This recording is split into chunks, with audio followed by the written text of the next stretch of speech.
नमस्कार साथियों, इस वीडियो में हम चर्चा करेंगे जून महीने के तीसरे सप्ताह यानी कि 15 से लगाए 21 जून तक के 58 मोस्ट इंपॉर्टेंट करंट अफेयर पे।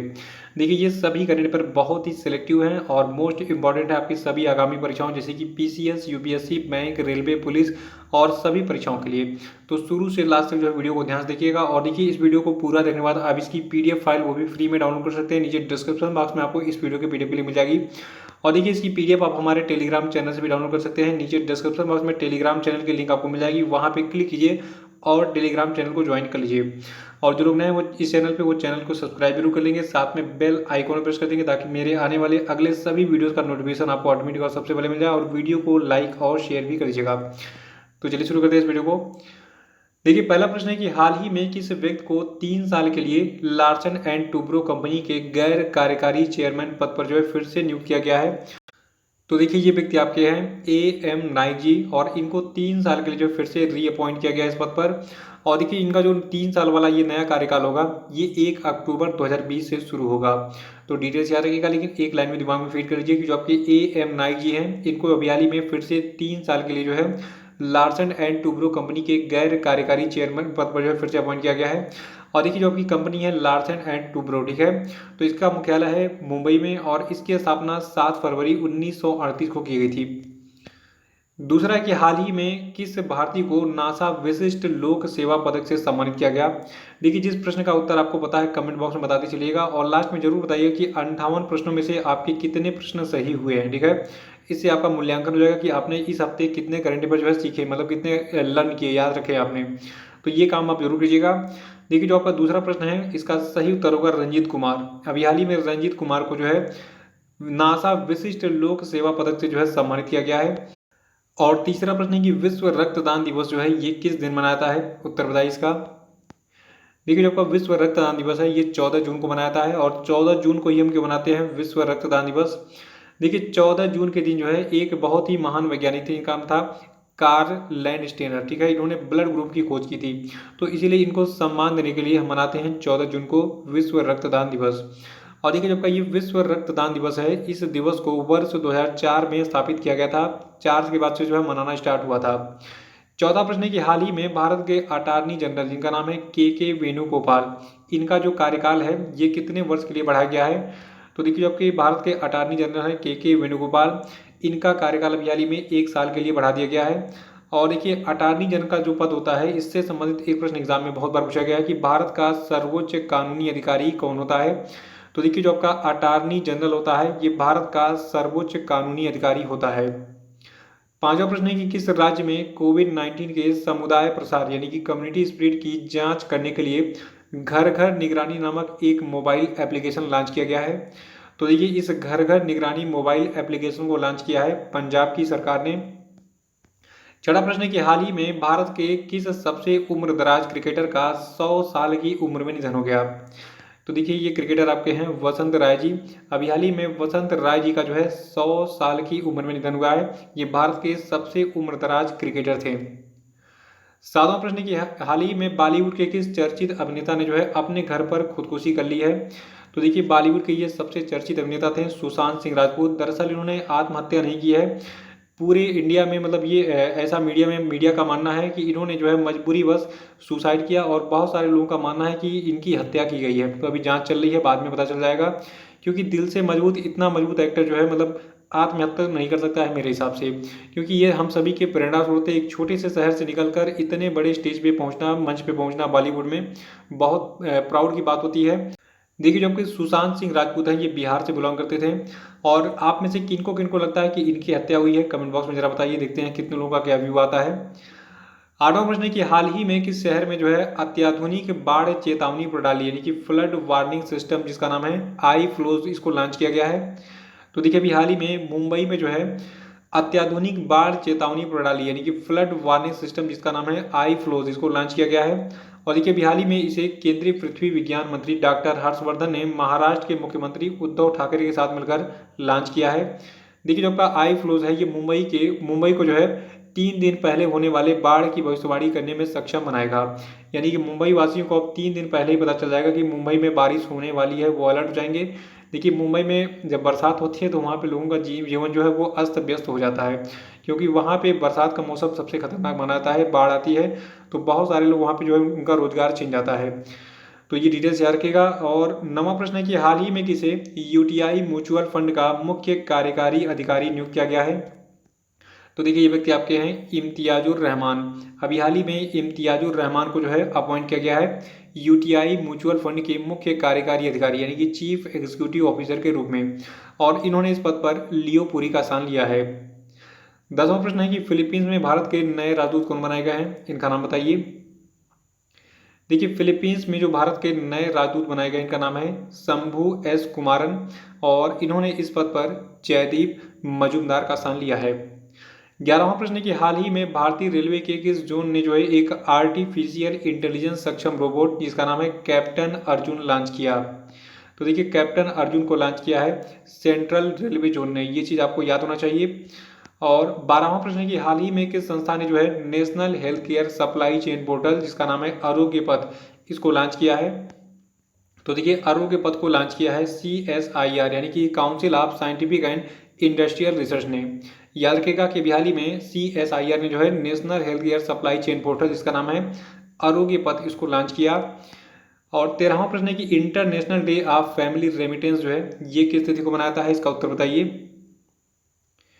देखिए जो आपका international day of family remittance है ये मनाया जाता है 16 जून को। और 2020 के international day of family remittance की थीम रही building resilience in times of crisis. 14वां प्रश्न है कि विश्व बुजुर्ग दुर्व्यवहार रोकथाम जागरूकता दिवस जो है ये किस दिन मनाता है? तो देखिए इसको हम मनाते हैं 15 जून को हर साल। याद रखिएगा कि विश्व बुजुर्ग दुर्व्यवहार रोकथाम जागरूकता दिवस यानी कि world Elder abuse awareness day मनाता है 15 जून को। और देखिए यूनाइटेड नेशंस ने जो है इस दिन की शुरुआत बुजुर्गों के साथ होने वाले दुर्व्यवहार की रोकथाम के लिए की थी। 15वां प्रश्न है कि हाल ही में किसके द्वारा इंडियन गैस एक्सचेंज यानी कि IGX प्लेटफॉर्म लॉन्च किया गया? तो देखिए इस इंडियन गैस एक्सचेंज प्लेटफॉर्म को लॉन्च किया है भारत के केंद्रीय पेट्रोलियम मंत्री धर्मेंद्र प्रधान जी ने। और 16वां प्रश्न है कि किस बैंक ने सैलरी खाता ग्राहकों के लिए इंस्टा फ्लेक्सी कैश की सुविधा शुरू की है? तो देखिए इंस्टा फ्लेक्सी कैश की सुविधा को शुरू किया है ICICI बैंक ने। देखिए जो आपका ये इंस्टा फ्लेक्सी कैश है इसके माध्यम से जो ICICI बैंक के कस्टमर यानी कि ग्राहक होंगे ये बिना डॉक्यूमेंट दिए अथवा बैंक शाखा पर जाए बिना जो है ये इंटरनेट बैंकिंग प्लेटफॉर्म के इस्तेमाल के जरिए जो है तुरंत ऋण की सुविधा का लाभ उठा सकते हैं। 17वां प्रश्न है कि हाल ही में चुनाव आयोग ने जो है बिहार विधान परिषद की रिक्त हो रही कितने सीटों पर 6 जुलाई 2020 को चुनाव कराने की घोषणा की है? इसका आंसर बताइए। देखिए इसका आंसर होगा 9। ठीक है, बिहार में विधान परिषद की टोटल 9 सीटों पे चुनाव होने वाला है 6 जुलाई 2020 को। और देखिए बिहार के बारे में आपको बताना है अभी कि बिहार के जो मुख्यमंत्री हैं इनका क्या नाम है और बिहार के राज्यपाल का क्या नाम है। बाकी मैं कुछ स्पेशल फैक्ट आपको बता देता हूँ। देखिए जो आपका बिहार राज्य है इसकी स्थापना 1 अप्रैल 1912 को हुई थी, और इस बिहार से फिर 1 अप्रैल 1936 को ओडिशा प्रांत अलग हो गया था। ठीक है, और अलग राज्य बन गया था। तो बिहार पहले बहुत बड़ा था लेकिन बाद में 1 अप्रैल 1936 को बिहार से ओडिशा प्रांत अलग हुआ था। ये दोनों प्रश्न एग्जाम में पूछे गए हैं बिहार PCS में, तो जिनका बिहार PCS का मेंस लगा हुआ है वो इसको जो है याद रखेंगे, नोट कर लेंगे। देखिए जो आपका बिहार का उच्च न्यायालय है ये पटना में स्थित है और इसकी स्थापना 1916 में हुई थी। बिहार की राज्य की भाषा हिंदी है और बिहार की जो द्वितीय राज्य की भाषा है ये उर्दू है। और बिहार की राजधानी पटना है जिसको पहले पाटलिपुत्र के नाम से जाना जाता था। देखिए अभी मैंने आपसे 2 प्रश्न पूछे थे कि बिहार के मुख्यमंत्री कौन है। तो देखिए बिहार के मुख्यमंत्री जो हैं इनका नाम है नीतीश कुमार। ठीक है, और बिहार के जो राज्यपाल है इनका नाम है फागू चौहान। तो ये सारे फैक्ट आपको याद रखना है, और अगर आप बिहार के बारे में कुछ और भी जानकारी रखते हैं तो उसको कमेंट बॉक्स में शेयर कीजिए। और 18वां प्रश्न है कि हाल ही में किस शेफ ने जो है क्वालिटी एनजेड कुलिनरी कप 2020 जीता? तो देखिए ये शेफ आपके हैं अंगद सिंह राणा। ठीक है, देखिए अभी हाल ही में जो है क्वालिटी एनजेड कुलिनरी कप 2020 का जो आयोजन किया गया था तो इसको 2 श्रेणी में आयोजित किया गया था, और इसमें 2 श्रेणी के विजेता आपके कौन कौन हैं? देखिए जो आपका quality NZ culinary cup sea food challenge था। ठीक है, तो इस सी फूड चैलेंज के विनर रहे शेफ अंगद सिंह राणा। और जो आपका दूसरा श्रेणी था quality NZ culinary cup mutton lamb challenge winner. ठीक है, तो इसके जो है विनर रहे शेफ वैभव भार्गव। देखिए जो आपके अंगद सिंह राणा हैं तो इनको जो है इस पुरस्कार स्वरूप जो है टोटल 50,000 रुपये की मूल्य का क्वालिटी एंजेड लैम्ब और 46,000 रुपये से अधिक मूल्य का जो है सी फूड और एक वेबर VBQ जो है इनको प्रदान किया गया। और देखिए जो आपका ये पुरस्कार है क्वालिटी एंजल कुलरी का, ठीक है। तो ये पुरस्कार भारत में आयोजित न्यूजीलैंड की पहली वर्चुअल शेफ प्रतियोगिता है। 19वां प्रश्न है कि हाल ही में कौन सा देश global partnership on artificial intelligence में शामिल हुआ है। इस देश का नाम तो आपको पता ही होना चाहिए। देखिए भारत जो है अभी रिसेंटली जो है global partnership on artificial intelligence में शामिल हुआ है। इसको नोट कर लीजिएगा और आपको सभी एग्जाम में ये प्रश्न देखने को मिलेगा भी। 20वां प्रश्न है कि हाल ही में किसने जो है micro small and medium enterprises के लिए सुरक्षा सैलरी अकाउंट सेवा शुरू की है। तो देखिए सुरक्षा सैलरी अकाउंट को शुरू किया है एयरटेल पेमेंट बैंक ने। और 21वां प्रश्न है कि हाल ही में किसके द्वारा जर्मी बैन नाम का जो है एक उपकरण लॉन्च किया गया है। तो देखिए इस जर्मी बैन नामक डिवाइस यानी कि उपकरण को लॉन्च किया है जी किशन रेड्डी ने, जो कि भारत के केंद्रीय गृह राज्य मंत्री हैं। 22वां प्रश्न है कि भारत और चीन के बीच में किस स्थान पर सीमा विवाद के कारण हिंसक झड़प अभी हाल ही में हुई थी। तो देखिए ये प्लेस आपका है गलवान घाटी, और गलवान घाटी स्थित है आपका लद्दाख में। और दूसरे मैप में थोड़ा सा हम जाते हैं। देखिए ये आपका इंडिया का अपडेटेड मैप जो था, ठीक है, तो उसमें जो ऊपर वाला पार्ट दिख रहा था आपको जम्मू कश्मीर का और लद्दाख का। तो देखिए इसमें आपको कुछ विशेष पॉइंट बताना है, ध्यान से सुनिएगा। देखिए जो हमारा जम्मू कश्मीर है पहले ये एक ही राज्य हुआ करता था, लेकिन अभी हाल ही में इसको डिवाइड किया गया और फिर दो नए राज्यों का जो कि केंद्र शासित प्रदेश बनाए गए, इनका सृजन हुआ जम्मू कश्मीर और लद्दाख। देखिए जो आपका जम्मू कश्मीर और लद्दाख का पार्ट है, तो इनमें जो है कुछ पार्ट ऐसे हैं जो चीन के कब्जे में है और कुछ जो है कब्जे में है पाकिस्तान के। देखिए यहाँ पे एक ब्लैक लाइन दिख रही है, ये लाइन आपकी है, ठीक है, पाकिस्तान के कब्जे वाले कश्मीर की, जिसको हम कहते हैं POK यानी कि पाकिस्तान ऑक्युपाइड कश्मीर। और जो ये लाइनिंग दिख रही है जो कि पाकिस्तान ऑक्युपाइड कश्मीर को अलग कर रही है, इसको हम कहते हैं LOC यानी कि लाइन ऑफ कंट्रोल। और देखिए इधर जो है एक ब्लैक लाइन दिख रही है, ये लाइन शो क्या कर रही है अक्साई चीन को, और ये अक्साई चीन जो है ये चीन के कब्जे वाला जो है हमारा भूटान का पार्ट है, ठीक है, जो कि पहले जम्मू कश्मीर का पार्ट था लेकिन अब भूटान का पार्ट है। और देखिए इसी पार्ट को डिवाइड कर रही है एक रेखा, ठीक है, इस रेखा को हम कहते हैं LAC यानी कि लाइन ऑफ एक्चुअल कंट्रोल। तो इसी लाइन ऑफ एक्चुअल कंट्रोल पे कुछ इस स्थान पे गलवान घाटी स्थित है, यहीं पे जो है अभी हाल ही में भारतीय सेना और चीन के बीच में जो है झड़प हुई थी। तो ये सारी चीजें आप याद रखिएगा, ये एग्जाम के लिए इंपॉर्टेंट है। 23वां प्रश्न है कि हाल ही में किस देश के ग्रैंड मास्टर शखरियार मामेदिरो ने जो है world star Sharjah online international शतरंज चैंपियनशिप जीती है। तो देखिए जो आपके ग्रैंड मास्टर हैं शखरियार मामेदिरो, ये जो है बिलोंग करते हैं अजरबैजान से। इन्होंने भी हाल ही में जो है world stars Sharjah online international शतरंज चैंपियनशिप जीती। और देखिए इस चैंपियनशिप में दूसरे स्थान पर रहे भारत के ग्रैंड मास्टर पेंताला हरिकृष्ण, ठीक है, ये चीज नोट कर लीजिएगा। 24वां प्रश्न है कि हाल ही में किस राज्य में रज पर्व अथवा राजा पर्व उत्सव मनाया गया। तो देखिए आपका रज पर्व अथवा राजा पर्व उत्सव है, ये मनाया गया है ओडिशा राज्य में। और आपको बता दूं कि जो आपका ये रज पर्व उत्सव है ये 3 दिनों तक चलने वाला एक अनूठा त्योहार है, जिसमें मानसून की शुरुआत और भूदेवी यानी कि धरती माता की विशेष पूजा की जाती है। और ऐसा माना जाता है कि इस दौरान धरती माता यानी कि जो भूदेवी होती हैं ये 3 दिन तक जो है मासिक धर्म से गुजरती हैं, और इस 3 दिन के बाद जो चौथा दिन होता है ये धरती के स्नान का दिन होता है, ठीक है, उसको स्नान करके पवित्र कराया जाता है। तो ऐसी मान्यता है। और 25वां प्रश्न है कि हाल ही में किस संस्था को जो है PM केयर्स फंड का ऑडिटर बनाया गया है। तो देखिए PM केयर्स फंड का ऑडिटर बनाया गया है सार्क एंड एसोसिएट्स को। देखिए PM केयर्स फंड में जो अभी हाल ही में मतलब अरबों रुपए लोगों ने दान किए हैं और लोग इसका हिसाब भी मांग रहे थे भारत सरकार से। तो इसीलिए भारत सरकार ने कहा ठीक है हम हिसाब देते हैं, और इसी के लिए भारत सरकार ने इस PM केयर फंड का ऑडिटर बनाया किसको, सार्क एंड एसोसिएट्स को। देखिए जो आपका सार्क एंड एसोसिएट्स है इसको अगले 3 वर्षों के लिए जो है अपने ऑडिटर के रूप में अपॉइंट किया है भारत सरकार ने। और इसके अलावा जो आपका ये सार्क एंड एसोसिएट है तो इसके जो अध्यक्ष इनका नाम है सुनील कुमार गुप्ता, ठीक है। तो इनको जो है 2019 से अब तक के लिए जो है PM के राष्ट्रीय राहत कोष का जो है ऑडिटर बनाया गया है। ये पूरा हिसाब किताब देंगे जनता को कि कितना पैसा आया PM केयर फंड में और कितना जो है खर्च हुआ। 26वां प्रश्न है कि हाल ही में किस राज्य में मछली की एक नई प्रजाति का पता चला है जिसका नाम साइजोथोरेक्स सिकुसिरुमेंसिस रखा गया है। तो देखिए ये मछली की प्रजाति खोजी गई है अरुणाचल प्रदेश में, और इसका नाम जो ये साइजोथोरेक्स सिकुसिरुमेंसिस है ये रखा गया है सीकू और सीरुम नदियों के नाम पर, जो कि कहाँ पे स्थित है अरुणाचल प्रदेश में। 27वां प्रश्न कि हाल ही में किसने खेलो India state centre of excellence की स्थापना की घोषणा की है। तो देखिए अभी हाल ही में इसकी घोषणा की है खेल मंत्रालय ने।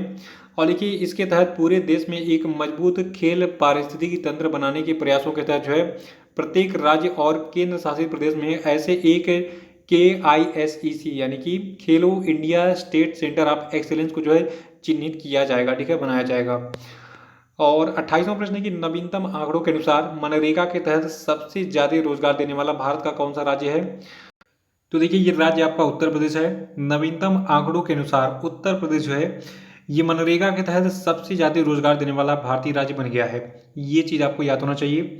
और देखिए जो आपका मनरेगा इसका पूरा नाम है महात्मा गांधी राष्ट्रीय ग्रामीण रोजगार गारंटी योजना, ठीक है। इसको लागू किया गया था, देखिए इसको लागू किया गया था 7 सितंबर 2005 को। ये चीज आपको याद होना चाहिए। डेट एग्जाम में बहुत बार पूछा गया है, खासतौर से PCS के एग्जाम में और SSC के एग्जाम में रिपीट होते रहता है। और देखिए जो आपका मनरेगा ये जो है एक रोजगार गारंटी योजना है जो कि भारत सरकार के द्वारा लागू किया गया था। कब? 7 सितंबर 2005 को। 29वां प्रश्न है कि हाल ही में किसने जो है किर्गिस्तान के PM पद यानी कि प्रधानमंत्री के पद से जो है इस्तीफा दे दिया है? तो देखिए जो आपकी किर्गिस्तान के प्राइम मिनिस्टर यानी कि प्रधानमंत्री थे जिनका नाम था मुकम्मल कली अबिलगाजीएव, ठीक है, इन्होंने अभी हाल ही में अपने पद से इस्तीफा दे दिया। और 30वां प्रश्न है कि प्रिंस अल्बर्ट द्वितीय ऑफ मोनाको फाउंडेशन अवार्ड 2020 को जो है किसने जीता है? तो देखिए इस अवार्ड को जीता है डेक्कन डेवलपमेंट सोसाइटी हैदराबाद ने। देखिए अभी हाल ही में इस पुरस्कार की जो घोषणा है ये मोनाको फाउंडेशन के जो उपाध्यक्ष और CEO हैं जिनका नाम है ओलिवियर वेंडेन, तो इसके जो है प्रिंस अल्बर्ट द्वितीय के द्वारा जो है की गई है। तो ये चीज़ याद रखिएगा कि आपका 2020 का प्रिंस अल्बर्ट द्वितीय यानी कि Prince Albert second of Monaco foundation award 2020 है, ये दिया जाएगा किसको? डेक्कन डेवलपमेंट सोसाइटी हैदराबाद को। 31वां प्रश्न है कि world day to combat desertification and drought जो है ये किस तिथि को मनाता है? आंसर बताइए। देखिए ये तिथि आपकी है 17 जून। 17 जून को हम हर साल मनाते हैं world day to combat desertification and. और 2020 के लिए इस world day to combat desertification and drought की थीम है food feed fibre the links between consumption and land. 32वां प्रश्न है कि हाल ही में किस राज्य सरकार ने IT पेशेवरों के लिए कर्म भूमि नौकरी पोर्टल लॉन्च किया है? तो देखिए ये जो आपका कर्म भूमि नामक नौकरी पोर्टल है इसको लॉन्च किया है पश्चिम बंगाल की सरकार ने। और पश्चिम बंगाल की मुख्यमंत्री है ममता बनर्जी, यहाँ के राज्यपाल हैं जगदीप धनखड़ जी। 33वां प्रश्न है कि हाल ही में DK जैन का भारतीय क्रिकेट कंट्रोल बोर्ड में बतौर आचरण अधिकारी और लोकपाल यानी कि एथिक्स ऑफिसर एंड ऑम्बुड्समैन के रूप में जो कार्यकाल है ये कितने समय के लिए बढ़ा दिया गया है? तो देखिए इनका कार्यकाल बढ़ाया गया है टोटल 1 साल के लिए। 34वां प्रश्न है कि एशियाई युवा पैरा गेम्स 2021 की मेजबानी कौन सा देश करेगा? तो देखिए एशियाई युवा पैरा गेम्स 2021 की मेजबानी बहरीन के द्वारा की जाएगी। और 35वां प्रश्न है कि हाल ही में कौन सा देश 8वीं बार जो है ये संयुक्त राष्ट्र सुरक्षा परिषद यानी कि यूनाइटेड नेशंस सिक्योरिटी काउंसिल का अस्थायी सदस्य चुना गया है? तो देखिए ये देश अपना भारत है। भारत अभी हाल ही में 8वीं बार चुना गया है संयुक्त राष्ट्र सुरक्षा परिषद का अस्थायी सदस्य। देखिए अभी हाल ही में 193 सदस्यीय संयुक्त राष्ट्र महासभा में एशिया प्रशांत सीट पर जो है 184 वोट हासिल करने के बाद भारत 2 साल के कार्यकाल हेतु संयुक्त राष्ट्र सुरक्षा परिषद का अस्थायी सदस्य बना है। और देखिए भारत जो है ये 2021 और 22 के लिए इस सर्वोच्च संस्था का अस्थायी सदस्य बना है, ये चीज रखिएगा। यहाँ पे एक चीज फोकस करना है कि भारत जो है ये एशिया प्रशांत सीट के लिए जो है संयुक्त राष्ट्र सुरक्षा परिषद का अस्थायी सदस्य जो है अभी हाल ही में चुना गया, ठीक है, ये चीज नोट कर लीजिएगा। 36वां की सस्टेनेबल गैस्ट्रोनॉमी डे जो है ये कब मनाया जाता है? तो देखिए सस्टेनेबल गैस्ट्रोनॉमी डे को हम मनाते हैं 18 जून को हर साल। देखिए जो आपका गैस्ट्रोनॉमी है इसको पाक कला अथवा भोजन बनाने की कला भी कहा जाता है और ये एक विशिष्ट क्षेत्र से जुड़ी खाना पकाने की विधि भी हो सकती है। 37वां प्रश्न कि हाल ही में किस स्थान पर दिव्यांगजनों के कौशल विकास पुनर्वास और रोजगार के लिए समग्र क्षेत्रीय केंद्र का उद्घाटन किया गया? तो देखिए ये प्लेस आपका है रांची। अभी हाल ही में जो है रांची में दिव्यांगजनों के कौशल विकास पुनर्वास और रोजगार के लिए जो है समग्र क्षेत्रीय केंद्र का उद्घाटन किया है। और इस केंद्र का उद्घाटन किया केंद्रीय सामाजिक न्याय और अधिकारिता मंत्री थावर चंद गहलोत ने और केंद्रीय जनजातीय कार्य मंत्री अर्जुन मुंडा ने मिलकर। और देखिए ये अपनी तरीके का भारत में जो है 21वां समग्र क्षेत्रीय केंद्र होगा जो कि झारखंड में विकलांग लोगों की जरूरतों को पूरा करने के लिए रांची में खोला गया है झारखंड के, ठीक है। और 38वां प्रश्न है कि हाल ही में किस तिथि को रानी लक्ष्मीबाई की पुण्यतिथि मनाई गई? तो देखिए इनकी पुण्यतिथि मनाई गई है 18 जून को। देखिए जो कि रानी लक्ष्मीबाई हैं, इनका जन्म हुआ था 19 नवंबर 1828 को बनारस यानी कि वाराणसी में, और इनकी मृत्यु हुई थी ग्वालियर में 18 जून 1858 को, ठीक है। और देखिए रानी लक्ष्मीबाई का ओरिजिनल नेम था मणिकर्णिका तांबे, और इनका उपनाम था मनु, ठीक है। इनके पिता का नाम था मोरोपंत तांबे, माता का नाम था भागीरथी सापरे, और इनके जो हस्बैंड यानी कि पति थे, ये जो है झांसी के महाराज थे जिनका नाम था गंगाधर राव नेवालकर। और इनके दो पुत्र थे, एक ओरिजिनल थे और एक को इन्होंने गोद लिया था। तो इनके जो अपनी संतान थी उनका नाम था दामोदर राव, और इन्होंने जिसको गोद दिया था उनका नाम था आनंद राव। 39वां प्रश्न है कि द्वितीय विश्व युद्ध जो है ये कब हुआ था। तो देखिए द्वितीय विश्व युद्ध यानी कि सेकेंड वर्ल्ड वार आपका हुआ था 1 सितंबर 1939 से 2 सितंबर 1945 तक। और इस सेकेंड वर्ल्ड वार से जुड़ी न्यूज़ क्या है। देखिए भारत जो है ये सेकेंड वर्ल्ड वार यानी कि द्वितीय विश्व युद्ध के 75वें विजय दिवस परेड में भाग लेने के लिए अपनी तीनों सेनाओं के सैन्य दल को जो है रूस के मास्को में भेजेगा, क्योंकि रूस जो है इसने इनवाइट किया है भारत को। और रूस जो है ये 24 जून 2020 को जो है एक समारोह यानी कि विजय दिवस परेड समारोह जो है आयोजित करेगा, कहाँ पे, रूस के मास्को में। तो ये डिटेल्स याद रखिएगा। और देखिए यहाँ पे द्वितीय विश्व युद्ध की बात हुई है तो हम प्रथम विश्व युद्ध की बात भी कर लेते हैं। देखिए जो का प्रथम विश्व युद्ध यानी कि फर्स्ट वर्ल्ड वार है ये हुआ था 28 जुलाई 1914 से 11 नवंबर 1918 तक। ये डेट आपको पता होना चाहिए, सभी परीक्षाओं में रिपीट होते रहता है। 40वां प्रश्न है कि हाल ही में केंद्र सरकार ने किस राज्य के खगड़िया जिले से गरीब कल्याण रोजगार अभियान शुरू किया। तो देखिए ये राज्य आपका बिहार है। बिहार राज्य के खगड़िया जिले से हाल ही में गरीब कल्याण रोजगार अभियान को स्टार्ट किया है केंद्र सरकार ने, ठीक है। और 41वां प्रश्न है कि हाल ही में किस व्यक्ति को जो है ऐप आधारित टैक्सी सेवा देने वाली कंपनी उबर ने जो है एशिया प्रशांत का क्षेत्रीय महाप्रबंधक यानी कि रीजनल जनरल मैनेजर नियुक्त किया है। तो देखिए ये व्यक्ति आपके हैं प्रदीप परेश्वरन, ठीक है। प्रदीप परेश्वरन को हाल ही में उबर ने एशिया प्रशांत के क्षेत्रीय महाप्रबंधक के रूप में हाल ही में अपॉइंट किया है। देखिए उबर जो है ये एक अमेरिकन कंपनी है, ठीक है। 42वां प्रश्न है कि हाल ही में कर्नाटक राज्य सरकार ने किस तिथि को मास्क डे मनाया। तो देखिए कर्नाटक की सरकार ने भी हाल ही में 18 जून को जो है मास्क डे मनाया है, ताकि लोग कोविड-19 से जुड़ी जितने भी सुरक्षा उपाय हैं जैसे कि हाथ को धोना, सैनिटाइजेशन करना, ठीक है, मास्क लगाना, या फिर सोशल डिस्टेंसिंग यानी कि 1 मीटर की जो दूरी वाला सोशल डिस्टेंसिंग का फॉर्मूला, ठीक है, तो इसको अपनाना। तो इसीलिए जो है इसने 18 जून को मनाया मास्क डे, ताकि लोग अवेयर हो सके इससे। 43वां प्रश्न है कि किस तिथि को विश्व स्तर पर आर्टिस्टिक प्राइड डे मनाया जाता है। तो देखिए जो आपका आर्टिस्टिक प्राइड डे ये मनाया जाता है 18 जून को। और जो आपका ये आर्टिस्टिक प्राइड डे है ये जो है आर्टिज्म से पीड़ित व्यक्तियों के अधिकारों का सम्मान करने के लिए मनाया जाता है।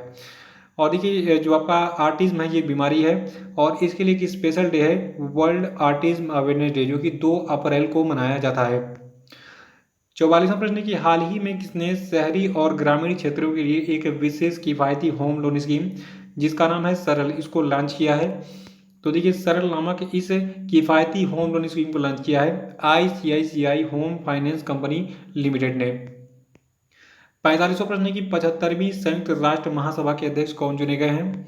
तो देखिए 75वीं संयुक्त राष्ट्र महासभा के अध्यक्ष चुने गए हैं वाल्कन वोजकी, जो कि तुर्की से बिलोंग करते हैं। 46वां कि भारत किस देश से 21 नए मिग-29 और 12 जो है सुखोई 30 MKI लड़ाकू विमान सहित टोटल 33 नए लड़ाकू विमान खरीदेगा। तो भारत देखिए टोटल 33 नए लड़ाकू विमान खरीदेगा रूस यानी कि रसिया से, ठीक है। और इन 33 विमानों में 21 जो है मिग-29 होंगे और 12 सुखोई 30 MKI लड़ाकू विमान होंगे। 47वां है कि विश्व एथनिक दिवस जो है ये प्रतिवर्ष किस तिथि को मनाता है।